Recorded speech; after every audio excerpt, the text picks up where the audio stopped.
And then I got a text message from the casting director. And I was like, not now. I'm settled. Like, I got my own place. I'm like, this is gonna, but we basically had like a negotiating thing happen. I was like, if I do this audition, you have to guarantee me a televised audition. Right. Because I'm not leaving my job to go do this, and I've already auditioned 2 or 3 times. Right. So without saying she would do it, she told me just come audition.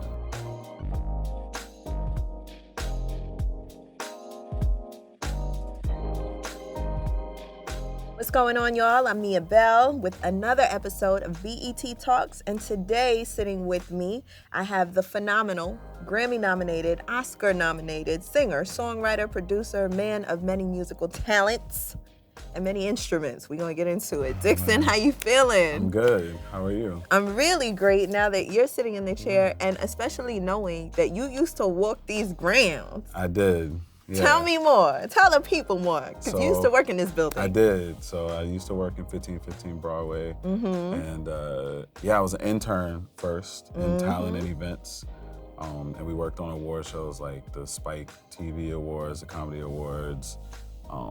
And I was just like getting my feet wet. I wanted to learn how to produce, like as far as visuals go. Right.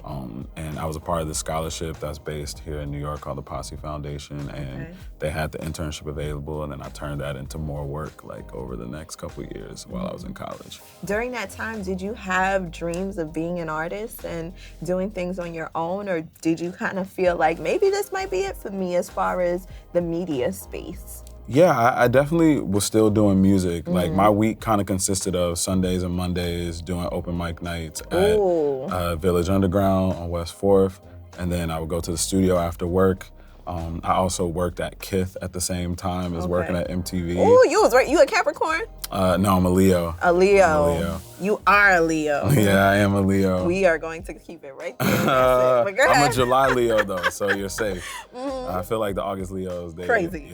Yeah, I know. Wow. But yeah, I worked at Kith and MTV at the same time, so I would work at MTV during the day, close down Kith at night. Shout out to Ronnie Fayeg, my brother. And then I would do studios after that. So I never was home. Wow. My roommate never saw me. So yeah. You were busy getting to it. Yeah, I wanted it real bad. And it's all happening for you now. Yeah. And it's so beautiful to see as it unfolds. And I do want to take it back to when you were a child, because all these instruments that you know how to play, the church, everything starts in the church when it comes to Black music. Yeah, I agree. Yeah. My father was a pastor. And when I was born, he had just become a pastor. Wow. And so for much of my younger years, we were a part of a church where he was kind of like getting his feet wet. And when I was about maybe 9 or 8, he got his own church. Okay. And that church came with a lot of responsibilities that I don't think he really like knew would be the thing, and he needed musicians. And he only had me. So I had to learn how to play everything. Right. And maybe like 2 years into it, he got other musicians. But for the first couple of years, it was kind of just like me. So you were leading devotion. Yeah, playing drums, playing piano, playing organ where I could. And then finally, like school, you know, my mom and my dad were both really big sticklers on education. So they were like, we got to find somebody to help with this so that you can like focus in on your grades. And I want to do extracurricular things like play basketball and all that. Oh, you were kind of tired of it too, huh? Yeah. It was a lot of responsibility for a child. But I loved it though, and I just remember most of my childhood practicing. Yeah. And that's really helpful now that this is what I do for a living. Of course. Yeah. And so many artists trust you too with your work, your production, your songwriting. Yeah. I mean, the biggest of the big in music come to you for a lot. Now, is this something that you foreseen coming up? I would be lying if I said I didn't see it. I choose to look at my work as being a vessel.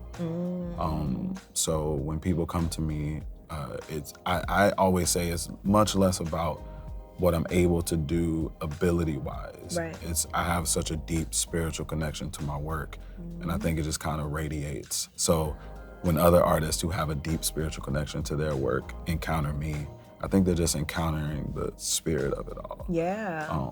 Which I think is really beautiful because it also leaves me free to be able to express what I want to express. I don't feel boxed in. Sometimes ability can box you in. Like if you're really good at something, somebody may only come to you for the one thing. Right. Whereas when you're deeply connected to it, you can like open up your world to do many things and also discover things that you may not have known you're capable of doing. Right. So yeah, I'm grateful, obviously, but I think people come to me for the spirit of it all. Of course. Yeah. When you know yourself, I mean, everything else comes easily, naturally. Yeah. Spiritually. Yeah. So when did it become more so of a career for you too? Because you did have so many things in between. Yeah. When were you getting the money from this? It was Chicago for sure, but I started working with Vic Mensa first. Okay. And that was the first time I ever realized that like, oh, there might be some money in this whole thing. I think my parents had just been convinced that like I was gonna be a starving artist or something, you know? Oh, all of our parents. Yeah. And I started to believe it myself because I just wasn't really making the money that I wanted to make. I had real jobs. I was an executive at other places and like I had like kind of settled in, and then I met Vic through Pharrell. And this is after The Voice. This is after The Voice, right after The Voice. So we're gonna go back to The Voice after you tell me this. But I met Vic coming to see Pharrell. Vic was just in the studio like finishing some work with Pharrell, and we connected just on like a spiritual level. That's my brother still to this day. And I toured with him. So I wasn't even like writing songs for him or with him, not producing for him or with him, just toured. And I learned so much. And I also learned that there's like some money that could be made here. And just on a chance encounter in Chicago, I'm working with this guy named Peter Cottontail, and Chance is sitting in the studio, just kind of taking a nap. And I'm working, like I didn't even really notice that he came in the room, and we just connected. He loved what I was doing, and then I started really producing and writing when Chance brought me to Chicago to work on his album. And it's the first time I ever had an artist really acknowledge me, both for my talent, but also with like some real financial backing behind it. And also I always give him honor too, because when my father was sick and dying, like he made sure I could get back and forth to make sure that he was good, even though we were touring and in the studio and all of that. So much credit to Chance for showing me what a career in music could look like. Yeah, for sure. absolutely. Yeah. And a lot of times, if you don't ask, or if you don't have that magical human who's going to put you on in that way and like take it there financially, a lot of times people won't say anything. Yeah, and we'll sit and we'll suffer and like... We'll suffer in silence. Yeah, in silence. I mean, I also feel very strongly about songwriters who go through that too. Yeah. I'm very fortunate that I get to do what I do every day. But so many songwriters, you know, deal with that, where they're in situations where they can't really be vocal about their needs. And we have just basic human needs, like, you know, like food. Right. Like we gotta really like ask for food, but it's for a real everything thing. almost. It's a real thing. Even where I am, even where I sit, you know, I'm lucky I can just pick up my phone and like order Uber Eats. But like in so many situations, I've had to do that when I didn't feel that, and those needs go far beyond food. But just basic things for creatives that if we don't ask for it, we don't get. Exactly. Yeah. So it's really good to know that you had someone really, you know, have your back in that sense, especially while you were going through such a tough time with your father and having to see that. I know exactly what that feels like. Yeah. And when you're going through the thick of your career too, it's like not easy. Yeah. Like you have to do both. Yeah. You have to be able to balance both. It's not an easy task. But I'm grateful for everyone in my life around that time who really held me down and held me up for sure. Of course, and I know you sent him away beautifully. Oh yeah. And those were his We last turned up. memories of you just being there, Yeah. I'm sure. Yeah. And being present. I was with him a lot, and I'm very thankful for every little piece that came together for me to be able to do that. Yeah. I feel that immensely. Yeah. And I'm so happy you were able to do that. Yeah. Now, The Voice. The Voice. The Voice. I've always wondered too, like, how does this happen from audition process to us seeing you on TV and actually doing it? Yeah. Where did you even hear about this for you to go? So when I was working at MTV, actually, Okay. I auditioned like a couple times while I was here in New York. And I feel like these were the like stand in line kind of sessions. Okay. You know, like it wasn't, I didn't make it as far as I thought I would in that process at first. But I was really cool. I got cool with the casting director. Okay. Just by nature of having like good energy. And I forgot about it. I'd gotten another job. I was like chilling. I had moved from New York. I had started another job in Dallas, and like I was chilling. And then I got a text message from the casting director. And I was like, not now. I'm settled. Like I got my own place. I'm like, this is gonna. But we basically had like a negotiating thing happen. I was like, if I do this audition, you have to guarantee me a televised audition. Right. Because I'm not leaving my job to go do this, and I've already auditioned 2 or 3 times. Right. So, without saying she would do it, she told me just come audition. And I was like, okay, so that means they've already saw me, they've looked at my old tapes, like all of that.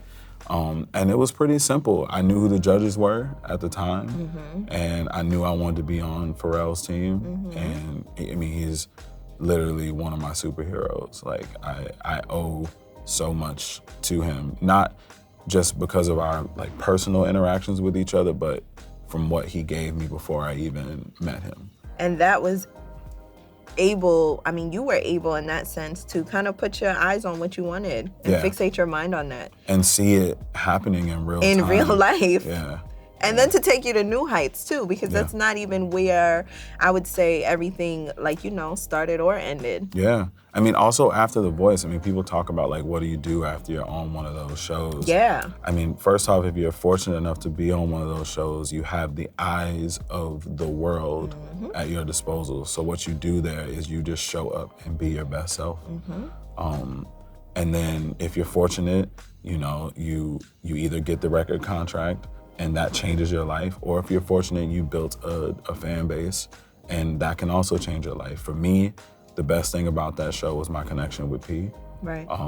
I got to work with and for his company, I Am Other, not soon after the show, and it was a game changer for me to be entrusted with that high level of responsibility as a producer, as a songwriter. Another big moment in my life where somebody really put some like capital behind what my vision was. And it just showed me that it's possible. Like Erykah Badu used to tell me all the time, like money comes to ideas. Yep.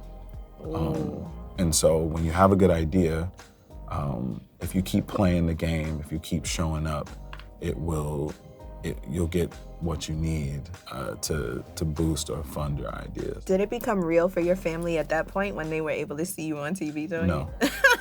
Not at all. Still no? Still no. My mom was not quite sure of how I was surviving in LA. Even though I told her like, yo, they're paying me you do get paid to be on the show. Right. It's not a crazy amount of money. They make sure that your lodging and your food and all of that is taken care of. But yeah, still not real for her. I actually took a real job after being on The Voice too. Wow. I went back into like the fashion space, and yeah, so it wasn't real for her. I don't think it was really real for her until maybe the Oscar nomination. Ah. Yeah. Okay. That this is like, okay, this is gonna be my life's work, and I can kind of rest, Right. Because he's okay. Yeah. And most of my work is just like, I joke, like it's to impress my mom. Yeah. She's not very impressed by much. I feel like parents aren't at all. But my mom seriously was not like the applauding type. Like she really... Do you come from Caribbean background? No. No? Yeah, well, maybe. Okay, probably ancestrally, probably, but yeah, my mom for sure was like born in the States, and to my knowledge, I don't have Caribbean background. Right, so it's just all black parents. They really don't be impressed. I'm sure down the line, it's we could probably find it, but no, my parents just really taught me what humility really means. I think there's a lot of time where we think humility just, it's this and like we're quiet or we're not boastful about what we do. But I've found that real humility is being grateful for the opportunity. Absolutely. And it doesn't mean that you have to like bring yourself down or lessen yourself. It truly means being grateful for what you have, what you're able to do. Ooh, you preaching right now. Come on. So my parents, instead of clapping for me, they would always ask me like, well, what do you want to do next? What are your goals? What do you have your sights set on? Right. And yes, there were moments where they were super proud of me. Like when I got a full ride to college, super proud. Obviously, an Oscar nomination. My mom was really proud. My dad wasn't here to see that, but I'm sure he was proud too. And but I just remember a lot of times them reminding me to not sit so much in the accomplishment. Right. Be grateful, take it in, and celebrate yourself too. But like, what's next? How are you keeping it pushing? Yeah. Because we can get comfortable in accomplishment. Yeah. I'm not easily satisfied. Oh, I can tell. So I mean, you done been through the ropes already. Yeah, I'm not easily satisfied. It frustrates people on my team. But there's a vision that I feel like was planted in me from a very, very early age that I have to carry out. Yeah. And I don't believe that much will get in the way of me carrying it out. I just have to stay focused and humble about it. Yeah. And that you are, for sure. Now, getting signed, what was that energy like for you, and what space were you in your life during that time? I was broke as hell. And getting signed, a lot of people, I say this all the time whenever it comes up, people automatically think that when you sign that piece of paper, the money come right after. No. How long was you broke for after you signed? It was a while. I don't want to put nobody on blast, right. But it was a while. I can tell you the story. I was here in New York when I got signed. Me and my partner at the time, we had moved here, and she had taken a job because she always wanted to be in New York. I did not want to move back to New York after being here for so long. I was good on it, but in support of her, I like packed up. We moved here. We never found an apartment here. We always lived in hotels. Wow. We had a Marriott farm. Shout out to our friends and family who worked at Marriott. They kept us not homeless. And I was sitting in a Chinese restaurant in Soho with her kids. Wow. And I saw a guy who I had seen on the road quite a bit who worked at Rock Nation. Just walking by, he's like finishing a gym class or something. He had an ice cream cone in his hand. Like he was clearly not at work. Right.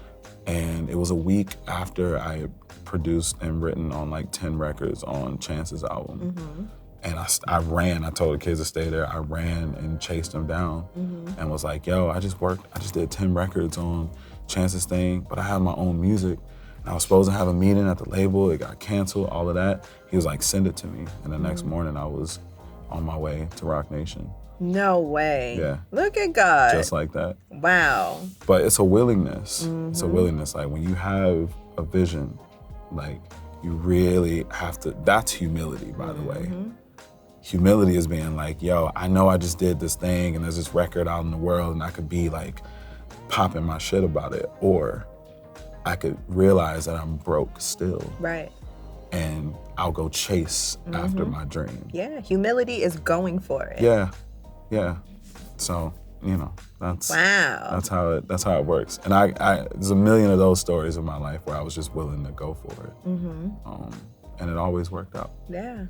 So with Rock Nation, you put out Darius. Darling. Yeah, Darling first. And I'm saying That's so crazy that you said that. Too. Was it going to be the name? So that's funny. I started at Rock as Darius Scott. Okay. And Was that going to be your performer name? It was my performer name. Okay, That's what I was on The Voice. Mm-hmm. Because my first name is Darius. My middle name is Scott. My last name is DIXSON. Yeah. So, but my father told me when I was on The Voice that he was frustrated with me because I went by Darius Scott. And I was like, why are you frustrated? He was like, because your last name is so important. It's so powerful. And I was like, but I need people to be able to vote for me. Right. And they always miss the S in my name, in my last name. So I was like, I gotta be able to get votes. People know how to spell Darius, they know how to spell Scott. Right. They don't really know how to spell DIXSON. And when my father was sick, it was maybe about 6 months before he transitioned, and like, he said, son, it'll really happen for you when you start going by your last name. And when he passed away, I had that thought in my head. And I called the label when I was working on Darling, and I said, I think I want to change my artist name to DIXSON. One name, super easy to remember, and I don't care if they spell it right. Right. As long as they say it. Yeah. You know? DIXSON. Yeah. And what's so crazy is that for me, seeing your full name, Darius Scott, I think immediately songwriter. Yeah. And credits. Yeah. You know what I'm saying? Yeah. And that's it. Yeah, that's how I've been listed for so long on everything that I worked on for years as Darius Scott. And it's just now recently that we're like going after this one name thing. And it is my name. Yeah. So I feel at home with it. But it took me a while to get used to it, honestly. Like, but my dad wasn't wrong. Right. He was so correct. Absolutely. Like, it was like the moment we changed it, it was off to the races. And so shout out to him for seeing that before I could see it. So Darling comes out 2021. That's like pandemic-y area. It was super pandemic. Yeah. So we locked down a studio in Chicago, and they gave us the craziest rate because it was the pandemic, and we were the only people that could be in there. So I told my label, I was like, just give me like 2 months in the studio. And so me and one of my really close friends, Mason, who's my engineer, one of my engineers, we just camped up in the studio for like 2 months. We would stand up on the roof in Chicago and like see the protests in Chicago, and like, man, it was such a weird time. It felt like really apocalyptic. Yeah. Especially when it's like, especially when it's cold, you know, it's snow on the ground, and like people already wrapped up, but they're masked up too. Like, thinking everybody, that the end is here. Yo, I felt it. I was like, man, what a way to go out, you know? Like, not really being able to communicate or connect with each other. But I think during that time, I made some of the most important music of my life. And I always say it's weird about Darling, like, I always say, man, it's weird that I did that one first. What makes it weird? I don't know. It just feels like something that I would have done later in my career. I feel like that's what really hooked the people too. Yeah.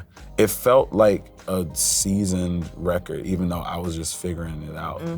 You know, it sounded like I knew what I was doing. No, absolutely. And that much credit to Mason, honestly, Mason Bonner, who we're both from Atlanta and like grew up in the same like weird theater music scenes in Atlanta, but he knew how to translate what I was going for. Yeah.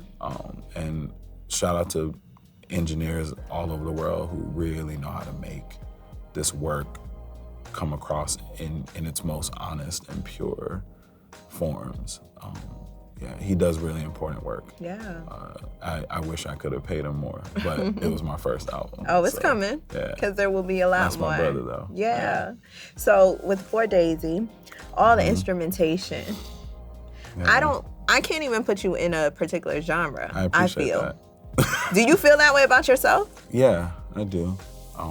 It's weird, you know, like I know at rock, I'm an R&B artist, of course, to them, to the masses, but to the world and to the artists that I get to work with, I'm so much more than that. Right. You know, like I write raps, you know, with Beyonce, and like, you know, I also work on movies. Right. You know, and I make rock songs, and I do K-pop, and I do so much.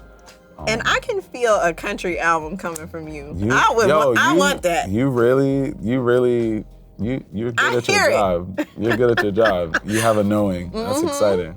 Yeah, I love folk music. I also know that the roots of country, the roots of folk, like come from where I'm from. Right. Like, my people invented that. I don't care what the history books say. Like, you cannot have country or folk without the influence of slave music and black music and the chitlin circuit and the originators. So maybe one day. Okay. Yeah. I mean, there's so much more life to live and so much more music to put out. Yeah. Now, I'm not sure when this is coming out, but you do have a joint on the way in a few days. Yeah, it comes out on Friday. Let's talk about it. It's called Friends. It's a new world for me.